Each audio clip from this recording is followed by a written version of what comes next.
Bonjour tout le monde. Nous sommes aujourd'hui le vendredi 17 mai 2024. On vient de quitter Saint-Jean-Pied-de-Port ce matin.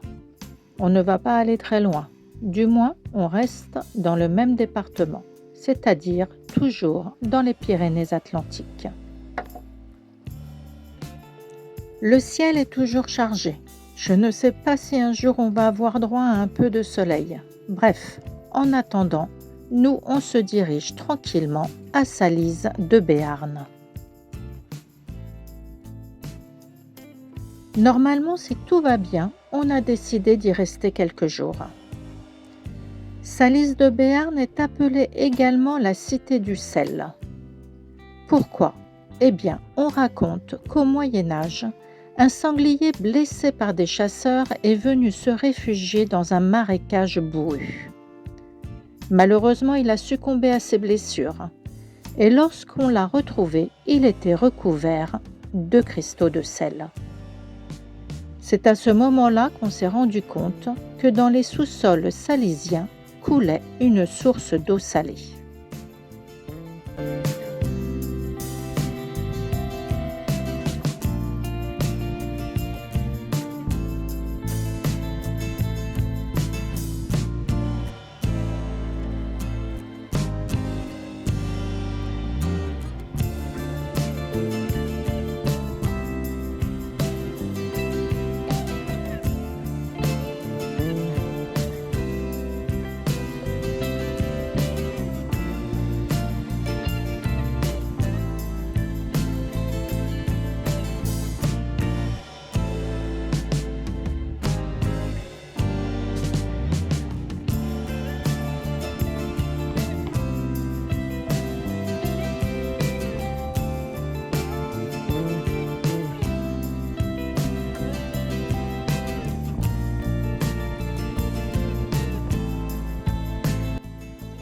Nous sommes ici sur une aire de camping-car payante, avec une borne automatique à l'entrée.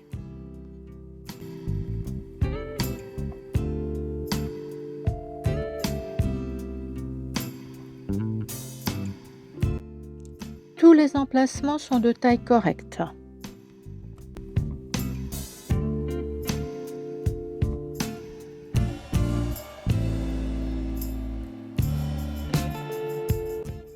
Par contre, attention, au fond de certains, on trouve des gros cailloux, comme ici, ou carrément la borne électrique.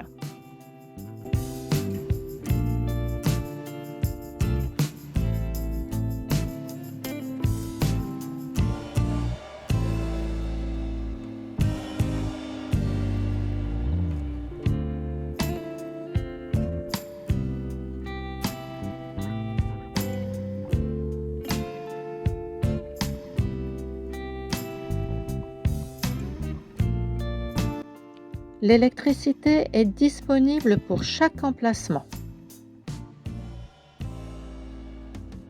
À l'entrée, vous avez à votre disposition une boîte à livres.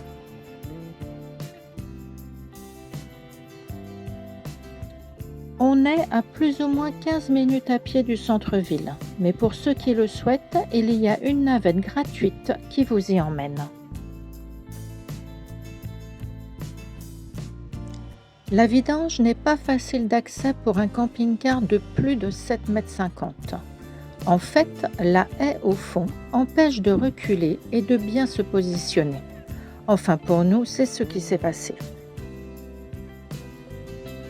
Sinon, d'un côté, on a les vidanges des cassettes avec son robinet et de l'autre, le remplissage des eaux propres.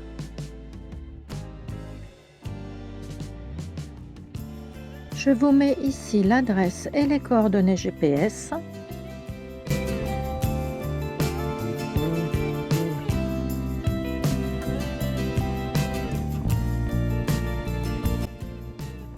Ainsi que les tarifs. Nous avons payé 11,04 € par jour pour 2 personnes avec l'électricité.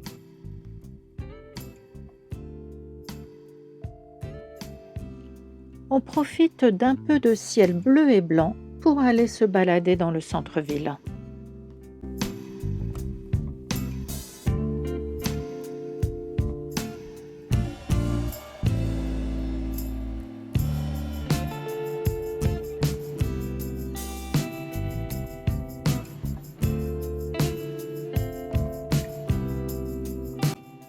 On commence par le Casino Hôtel, qui est un site incontournable de Salis de Béarn.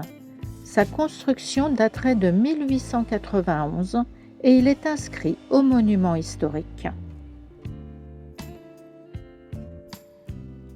On se dirige ensuite vers les thermes et le jardin public, où l'on peut admirer ce très beau kiosque construit en 1894. De nos sur le jardin public, on trouve les thermes. Construit en 1857, à l'époque, c'est un bâtiment modeste avec 15 cabines. C'est un grand succès.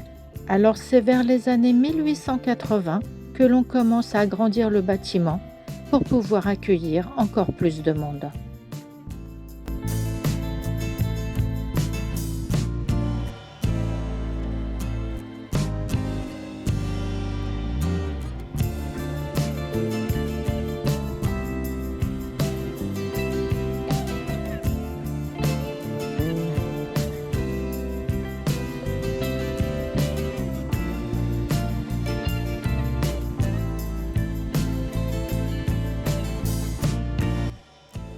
On continue et on arrive devant le pont Loumet. D'ici, on peut voir les maisons sur pilotis qui bordent la rivière. Et même si celle-ci est canalisée, il arrive exceptionnellement que l'eau arrive au niveau des arcades du pont. D'ailleurs, on va pouvoir le voir un peu plus loin.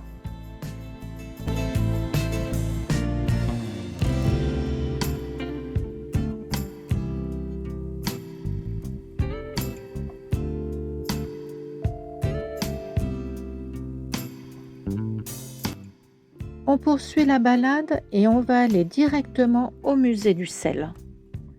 Ce musée est installé dans une maison typique du XVIIe siècle. En y entrant, vous allez pouvoir revivre l'atelier de façonneur de sel, à l'identique de ceux qui ont fonctionné pendant plusieurs siècles.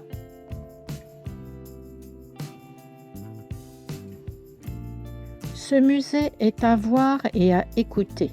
Je vous le conseille vivement.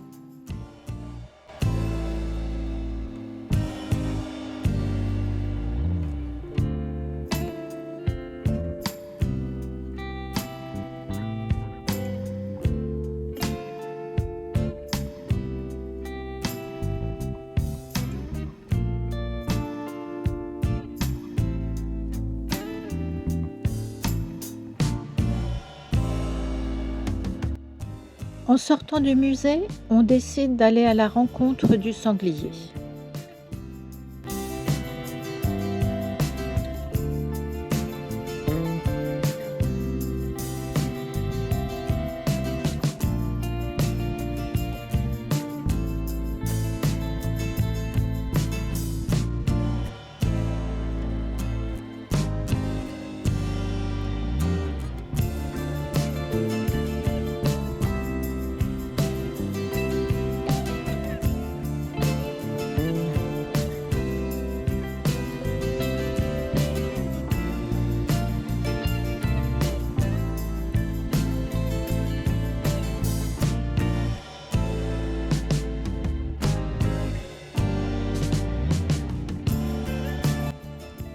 C'est ici, en 1927, que le maire de la ville a fait édifier dans la porte d'une vieille maison cette fontaine en commémoration du millénaire de la ville et de ses sources salées.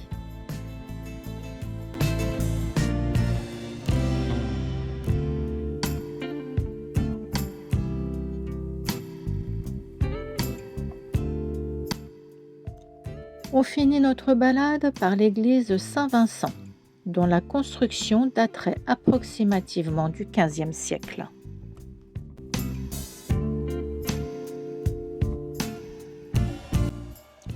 Et voilà, notre séjour découverte de Salis de Béarn s'arrête ici. Franchement, nous sommes très contents d'avoir pu y passer quelques jours. Cette petite ville est très agréable et son musée du sel est à voir si vous passez par là. Bien sûr, si la vidéo vous a plu, n'hésitez pas à nous laisser un pouce en l'air. Et si vous souhaitez nous suivre tout au long de nos arrêts, eh bien, abonnez-vous à la chaîne. Je vous souhaite de belles découvertes ainsi que de belles balades. Je vous dis à très bientôt. Bye bye!